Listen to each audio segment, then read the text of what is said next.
mtumishi wa Mungu Reverend Maina, viongozi wenzangu wakiongozwa na seneta wetu wa Matinga, Mheshimiwa Wamumbi, Mheshimiwa DMM, Mheshimiwa Anthony Wainaina na Mheshimiwa MCA wetu wa Othaya Wachinga, pamoja na viongozi wa tabaka mbalimbali, wazee, vijana, wa mama wote wa kanisa hii, na wasalimu katika jina la Yesu. Amjambo. Urieka mwadhani wagosho jeta kwa Kipchumba wa Murkomen, Muturi wa Wanjiro, Mudoniwa mwanielewa, tuko pamoja. Asante sana kwa kunialika nikuje sehemu hii, tukuje tushukuru Mwenyezi Mungu pamoja.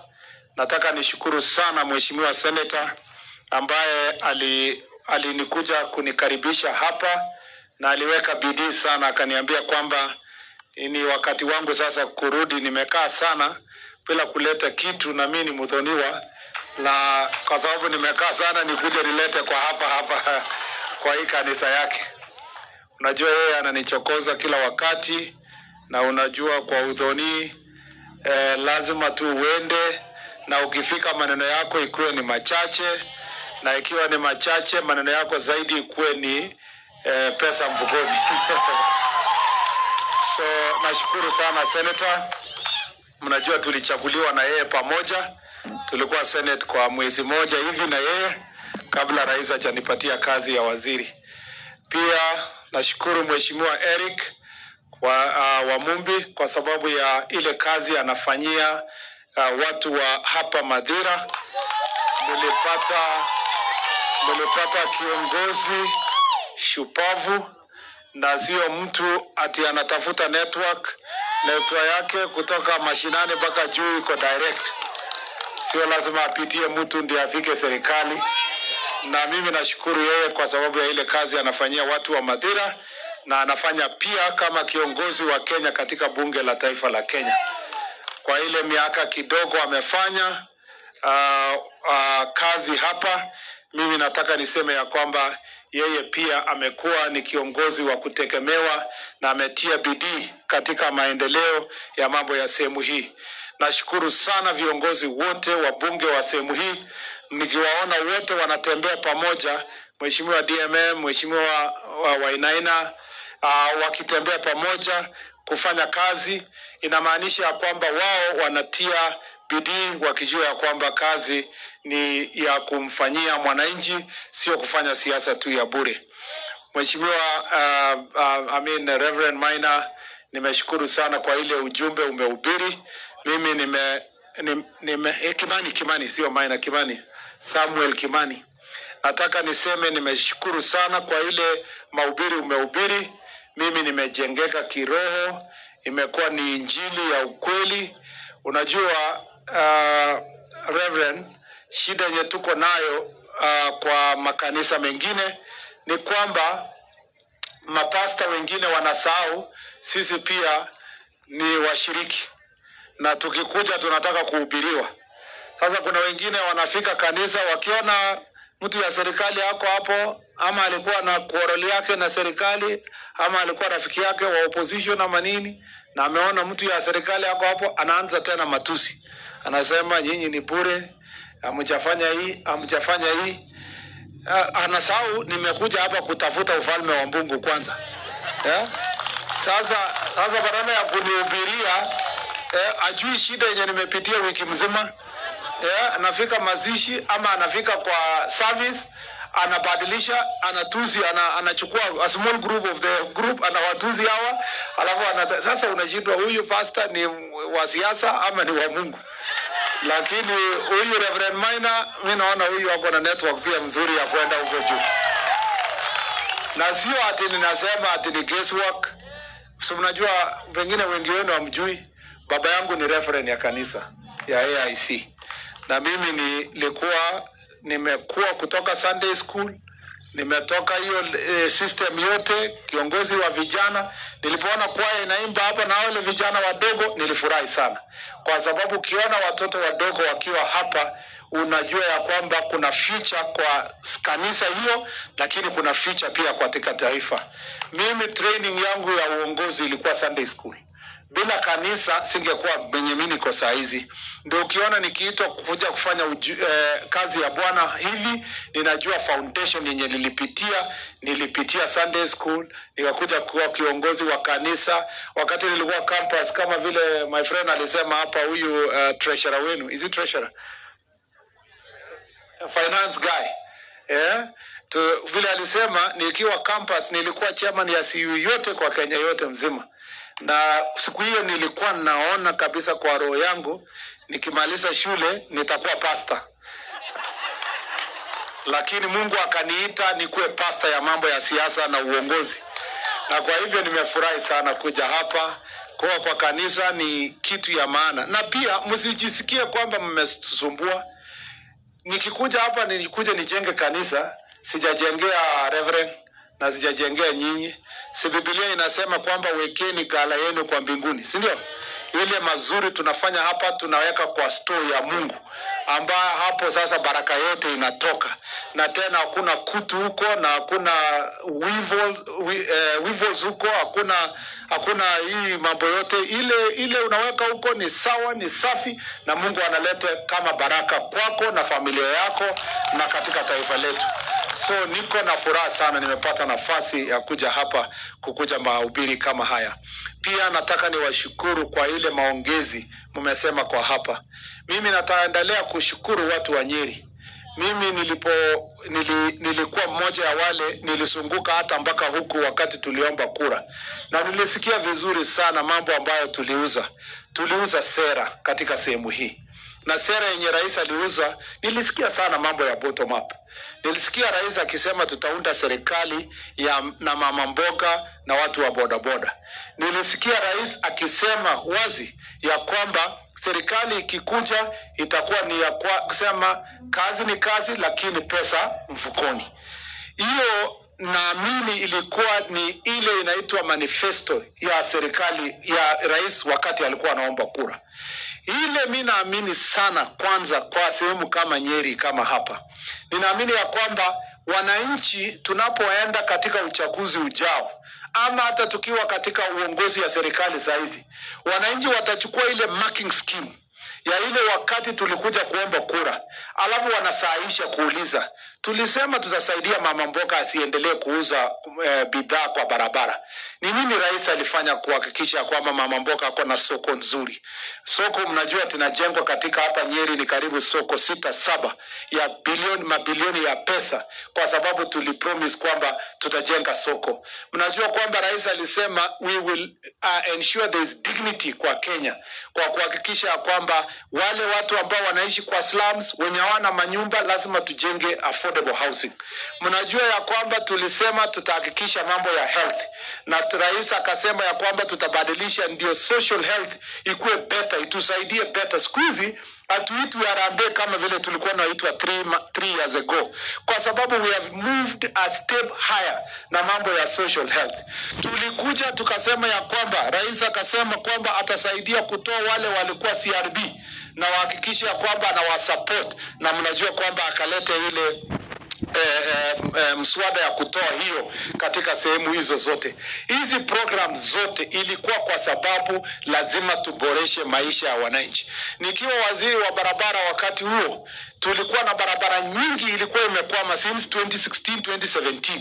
Na mnaona rais alikuja kustabilize uchumi, na chini ya miaka 3 saa hizi tumerudisha contractors wote kwa barabara zote za Kenya, kwa sababu ya ile stability yenye ilikuja kwa mambo ya economy. Na sasa tunaona mabarabara zinaendelea. Ile barabara mheshimiwa Wamumbi amesoma hapa zote, sio hapa tu, iko kwa Nyeri town, iko kwa upande wa Othaya, barabara zinaendelea Mukurweini, barabara zinaendelea Kieni, na zinaendelea sio hapa peke yake, Kenya mzima.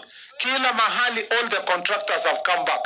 Na ulisikia rais alisema tunataka tena kujenga barabara za kifahari, ile ya kufungua na kupanua uchumi ya Kenya, kuhakikisha kwamba sio tu itoke Nairobi au sijui ifike Keno, likuje Marwa, iishie hapa, atikuje town. Hata sio town peke yake, sasa kuna mpango ya kuchukua kutoka Nyeri iende na Nyuki, iendelee iende huko, iende upande wa Isiolo, iende itoke Isiolo iende mpaka ule kule Moyale, kwa sababu hii itakuwa corridor kubwa yenye itakuwa na dual carriage. Na pia itoke hapa junction hapo Sagana iende pia mpaka Meru, ndio iende ipige kona ikuje upande wa Timau. Those are part of the plans. Ukisikia rais akisema tunataka kutoa Kenya tupeleke huko kama ikuwe kama Singapore, si ati tunapanda ndege kwenda Singapore. Kuna mtu juzi aliniambia, waziri, kwa sababu wizara yako ndio inapeana passports, niharakishie passport yangu nisipatikane kwa hii safari ya rais kama sina passport. Atuendi safari nje, tunabadilisha Kenya ikuwe kama hizo nchi zingine. Na hiyo mpango ni kwa sababu rais wetu kama Nehemiah, unajua Nehemiah alikuwa in a very comfort zone. Alikuwa kwa nchi nyingine lakini comfort zone. Akajitoa aliposikia huko nyumbani mambo sio mazuri, akajitoa akakuja. Na mliona katika chapter 1 inasema kwamba niliposikia habari hiyo nililia na nikamlilia Mungu, na nikaanza kuitisha mkutano, na nikaanza mpango ya kujenga ile ukuta wa Yerusalemu. Na nikatoka hapo na mnaona mnasikia Tobias ule was an Amorite to Sanballat na pamoja na Tobias mtu yake ya mkono. Mnajua kwamba walikuwa pale wakipiga kelele, na leo tumeambiwa ukweli wanapiga kelele huko. Lakini ni rahisi kupiga kelele, ni ngumu kuwa Nehemiah. Ni rahisi kuwa Tobias na Sanballat, kwa sababu kuwa Nehemiah kuwekelea mawe na kujenga sio rahisi. Na unaona kwamba unaona hata siasa kwa Kenya sasa hizi, siasa ya Tobias na Sanballat ni rahisi, kwa sababu unasimama kwa market unasema hajafanya nini, usijui nini Kasongo nini, alafu unaenda. Kwa sababu huwezi jibu soko, huwezi jibu usijui maji, huwezi jibu barabara, huwezi jibu mambo ya uchumi. Lakini unakumbuka ukisoma I think chapter 4 chapter 5 ilifika hata mahali Tobias na Sanballat walianza kumwambia Nehemiah, si ukuje tupige story. Nehemiah akamwambia, mimi sitaki consultation, mimi nataka niendelee kujenga hiyo ukuta mpaka ikwishe. Mnajua rais alipromise kwamba pesa itaenda mfukoni. Tutaboresha mambo ya maziwa sasa hizi ni 50 shillings per liter. Tukasema tunaboresha mambo ya kahawa sasa hizi inauza between 140 150.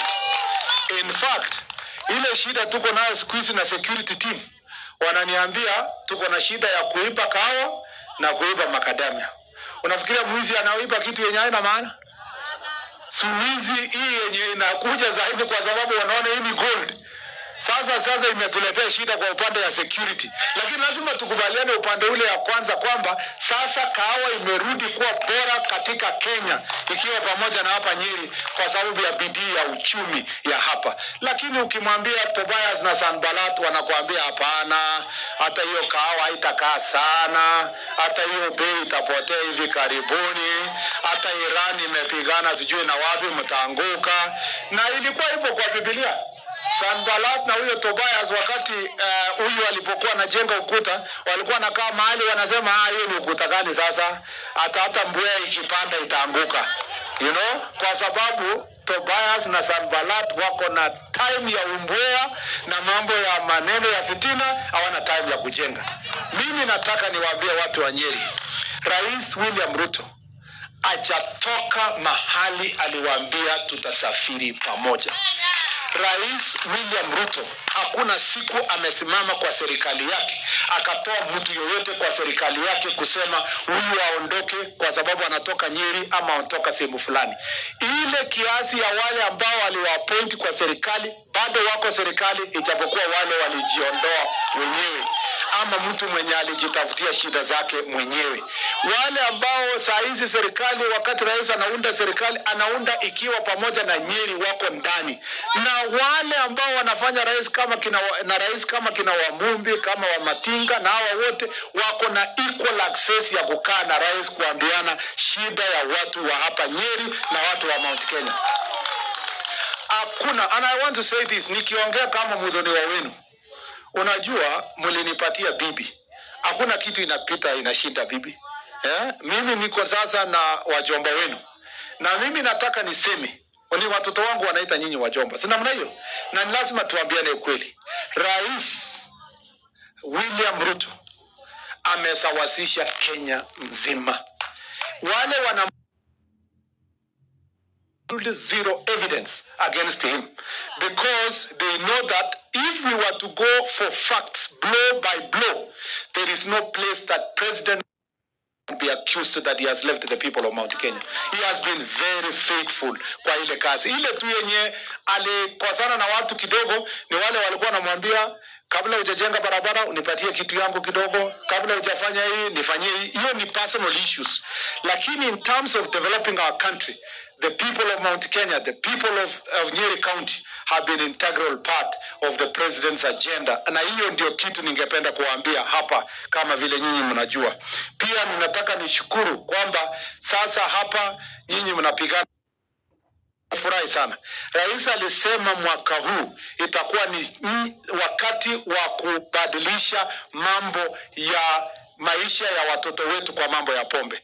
I want kwanza to thank our chiefs, assistant chiefs and our ngao officers wenye wanafanya kazi kupigana na pombe. Na lakini zaidi nataka niwashukuru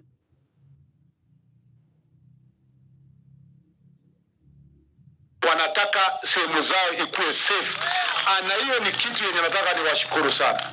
Mnajua ya kwamba kwa sababu ya bidii yenu, Nyeri ni baadhi ya counties yenye si mbaya sana kwa mambo ya pombe.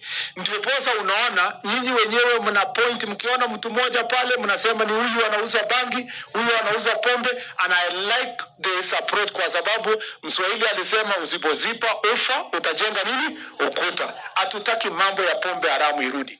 Wacha kwanza kabla niseme hiyo agenda niwaambie. Rais alipoingia ofisi alianza program ya kusaidia askari wetu. Akaweka salary yao ipandishwe. Kwa miaka ya kwanza, ya pili, sasa ya tatu kwa Julai hii ndio itamalizwa. Inaboresha maisha ya hawa polisi wetu. Tumeleta SHA, wanakuwa sasa na proper mambo ya inaitwa nini, medical cover.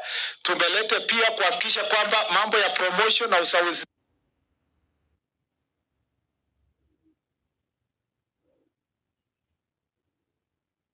nafasi ya kutembea na kufikia wananchi. Wakati walikuwa wachache, rais akatoa amri, tukafanya ile recruitment ya 10,000 police officers. Ndio unaona kwamba saa hizi wako hapa Kiganjo, wengine wako Nairobi, wengine walipelekwa juzi Meru huko for training, wengine wako huko Magadi, watamaliza na kufuzu mwezi wa 10 na mwezi wa 9 mwezi wa 10 pale. Na wale watakapokuja itaongeza maaskari wapya wenye wako na nguvu mpya ambao watatusaidia kuhakikisha namba ziko juu. Kwa sababu rais ametia bidii. Mimi nilitembea kwa jukwaa la usalama nikasikiza mahitaji ya maaskari wetu. Na tukafanya promotion. Mnajua IG anatoka hapa. Si hapa ni county ya IG. Si hapa ni constituency ya IG Douglas Kanja. Na unajua kwamba yeye amefanya kazi na mimi, tumepromote wa police officers, constables wenye walimekaa wamefika 50 years, wote tulipromote juzi. Corporals wenye walikuwa wamekaa more than 10 years, wamepromotiwa wote. Na sasa welfare ya askari wetu imekuwa improved, we are taking care of them. The question I ask our ako pale na sub county commander ako wapi? Huyu OCPD mwenye hapa wa hii constituency. Where is he? Ako wapi bwana? Ako wapi? Where is he?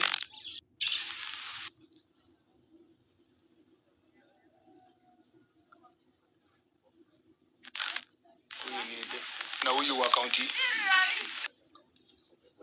Huyu ndio sub county police commander. Okay, sawa. Sasa mimi niko na swali wewe sub county police commander. Tumefanya hii vitu yote ya kusaidia kuhakikisha kwamba we are reforming the police. Kwa nini nyinyi bado mnachukua hongo kwa wakora na kuuza pombe haramu? Why are you still doing these things? Why? Despite the fact that tumefanya hizi mambo, what are you going to accuse us? How are you going to accuse?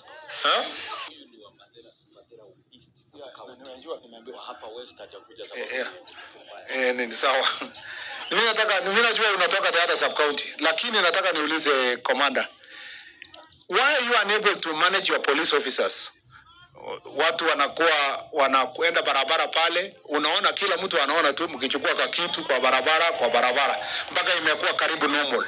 Number 2, pombe ikishikwa lita 1000, ile inaenda kupatikana imekuwa lita 100.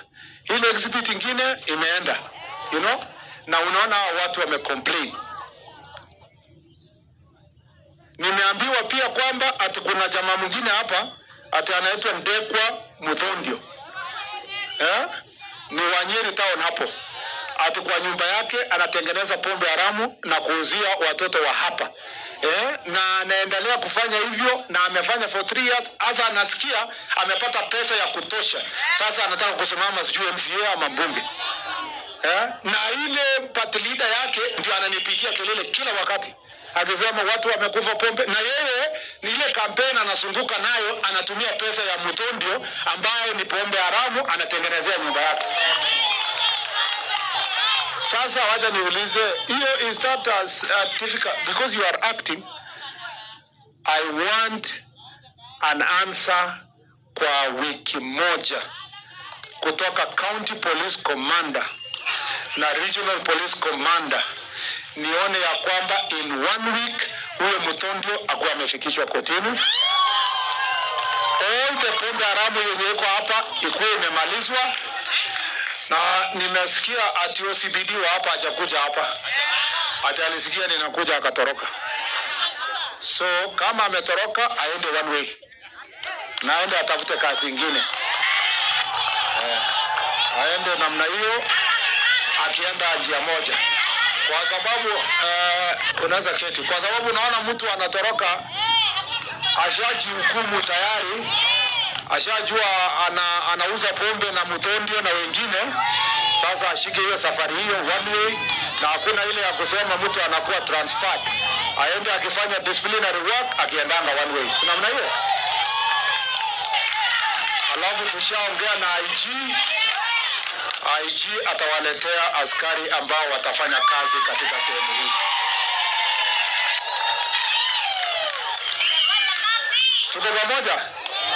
Tuko pamoja kwa hiyo. Ule the new OCBD mwenye atakuja hapa next week. Lazima akifika afanye baraza na nyinyi. Alafu mwambie nyumba ya Susana, ya Cecilia, penye chang'aa inauzwa pombe haramu, sijui nini, na wote wamaliziwe kazi yao kwa wiki moja. Ndio watu waishi pamoja. We cannot continue living in a society where pombe haramu inauzwa. Watoto wetu wanalala kwa mtaro. Alafu watu wachache wanatajirika. Wanapeleka watoto wao kwa shule ya kifahari. Alafu watoto ya wengine wanalala kwa mtaro. That must come to an end. And that must be done with finality. Na pia nataka niseme, haiwezekani ati kwa sababu sijui wewe ni mwanasiasa. Kama huyo Ndegwa Muthondio na wengine kama yeye, ati kwa sababu you are bribing police officers and bribing people to sell alcohol kwa hapa, we will come for you and we will come for you hard.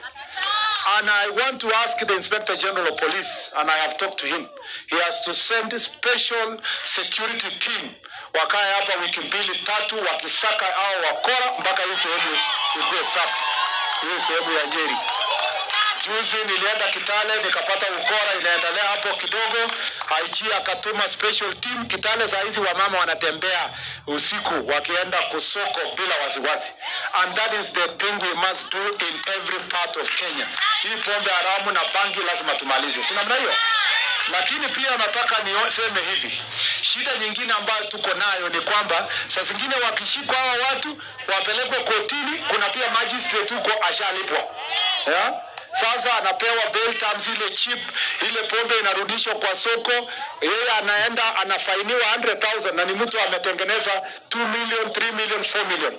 Nataka nimwambie county commissioner, wewe county commissioner, through the court users committee, mkae chini na magistrate na judges wa hapa Nyeri, mkubaliane how we will make sure that there is enforcement, proper enforcement, ndio wakora wasikuwe wanaachiliwa kuumiza watoto wetu. So that is the direction we are giving kwa sehemu hii. Na hakuna mtu aende kujificha ati yeye ni magistrate is independent. Independence yake iko wapi kama watoto wanalala kwa mtaro? Lazima tukubaliane kama Wakenya without looking at our departmental independence to make sure we deal with this issue of pombe haramu completely. Pia ningependa kusema ya kwamba tutaendelea na kazi ya kupambana na wakora wenye wanaiba kahawa na macadamia na ng'ombe. Lakini ninaambiwa, mimi nataka tu niulize swali. Nyinyi mnakuwa wapi ati mtu amekuja mpaka compound na ni shamba? Unajua naambiwa mtu wako na shamba eka mbili, lakini mtu anakuja mpaka anachinja, anamaliza, anabeba, anaacha ngozi na kichwa na miguu. Na wako kwa nyumbani hapo, jamani tusaidiane pia. Tusiweke boma huko kwa kona penye, yani mtu tu anachinja, anaweka, anapeleka butchery. Alafu nataka pia wa security team to be serious. Mnazaje ona mtu anauza nyama kwa center na mjaona ng'ombe ikiletwa asubuhi hapo na fresh meat, na hatujaona inachinjiwa wapi, imefanywa, kumbe ngozi iko kwa shamba ya wenyewe. Tutapambana na hiyo shida. Iko hapa, iko pale Nyandarua, iko pale Kirinyaga, na juzi tumekubaliana ya kwamba katika our chiefs, our assistant chiefs, we must have also ile baraza ya kuhamasisha wananchi jinsi ambavyo tunaweza kaa, lakini pia we must share intelligence na our security team so that wale wanakuja kuiba ng'ombe na kuchinja kwa compound na kwenda kuuza nyama yake huko wakuwe also dealt, because they are violating many rules except apart from just stealing ambayo inafanyika katika sehemu hiyo. Kwa hivyo tunawapenda, kazi lazima tufanye na kazi tutanyorosha. Mnatupenda pia kabisa. Mmenikaribisha sehemu hii, niende na nirudi tena kabisa. Tufanye kazi na viongozi wenu hapa. Sasa unajua nyinyi ni watu ya tuta kabisa. Asanteni sana. Nitamwambia rais, nilikuwa leo mkutano, tulikuwa tunachanga kanisa, lakini watu wakanisukuma wakasema tuta, na mimi sikusema, ni hao wenyewe ndio walisema. Unajua Reverend, boma yenye iko na wazee, Waswahili walisema panapo wazee abaribiki nini? Maneno. Unajua mzee Kibaki alipokuwa anaenda retire, mimi nilikuwa pale. Tulikuwa tumeshinda uchaguzi, mimi nikaenda na Uhuru na Ruto, rais, the new president, the deputy, tukaenda hapo State House. Tukaona mzee Kibaki akienda, tukamwescort akaenda. Akajiendea kwake. So akaulizwa, wewe unataka nini? Akasema asanteni, muendelee sasa kutoka hapo mwende. Na akaenda. Tangu aende retire hapo, alikuwa anaenda kuwa consulted usiku. President Uhuru anaenda kumwona, Deputy Ruto anaenda kuona, mawaziri wanaenda kumtembelea, wanasikia mawaidha yake, wanajiendea, na tulikuwa tunamheshimu sana mpaka siku yenye alipumzika. Sasa huyo ndio alikuwa mzee wetu wa area. Sasa juzi mzee wetu Uhuru ameretire. Ukweli ama sio kweli?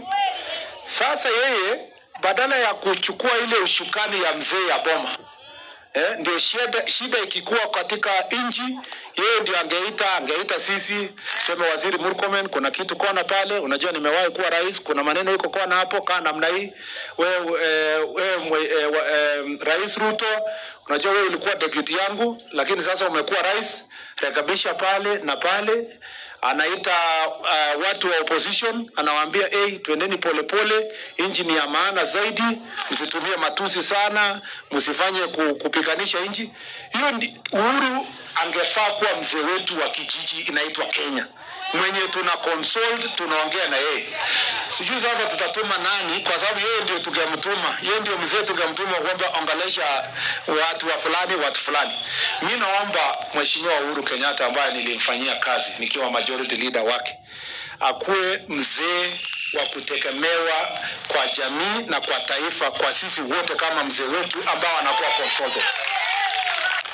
Akijiingiza kwa hii fitina kidogo ya siasa ya nini, Kenya tutakoza wazee wa heshima ambao wanatushika mkono kwa ile kazi tunaweza kufanya pamoja. Ama namna gani jameni? Ingekuwa mimi sasa nikiwa waziri wa interior, jioni hivi nampigia simu ananiambia si mbaya, lakini kuna mahali hapo tufanye hivi, kwa sababu hapo now the country has invested in him. He is a president. He was a president for 10 years. He should actually be available for counsel and available to counsel both opposition and government and become an elder that can take all of us together tusonge mbele. Hiyo ndio itatusaidia sana. Mimi sitaki kukosana na heshima na yeye, na sisi hatutaki kujibizana na mtu amekuwa rais wetu before, lakini asijizushe kwa hii watu ya Kasongo nini, Kasongo watu nini, awajie hao wafanye hiyo, yeye mwenyewe akue above hapa, ndio sisi wote tu consult. Na that is also what we will be expecting of President William Ruto. Akiritaya akuwe mzee wa kijiji ya Kenya, aunganishe Kenya mzima, anaita sisi, atakuwa anaita sisi, anasema wewe heri kuja hapa, kaa namna hii, unakumbuka vile tulikuwa pamoja. That way nchi yetu itaenda kusonga. Na nchi yenye iko na former president, former vice president, former nini, is a very good country because it means a democratic country and it has invested in its own assets in terms of human resource. Kwa hivyo nimekuja hapa na salamu ya rais. Mnazipokea? Mnapokea salamu yake? Na sio salamu ya mdomo tu, amenituma vizuri. Mnapokea salamu zake? Pia nimekuja na salamu ya naibu wa rais ambaye anaitwa Profesa Kithure Kindiki. Mnazipokea? Yeye ni fire, si fire? Yeye ni fire. Nimwambie mmemsalimia. Kwa hivyo tumekuja namna hiyo, na nataka sasa tutoe matoleo yetu ili tuweze tukasonga mbele pamoja. Nataka hii nchi yetu isonge mbele ikiwa kitu kimoja, na tusaidie kanisa isonge mbele.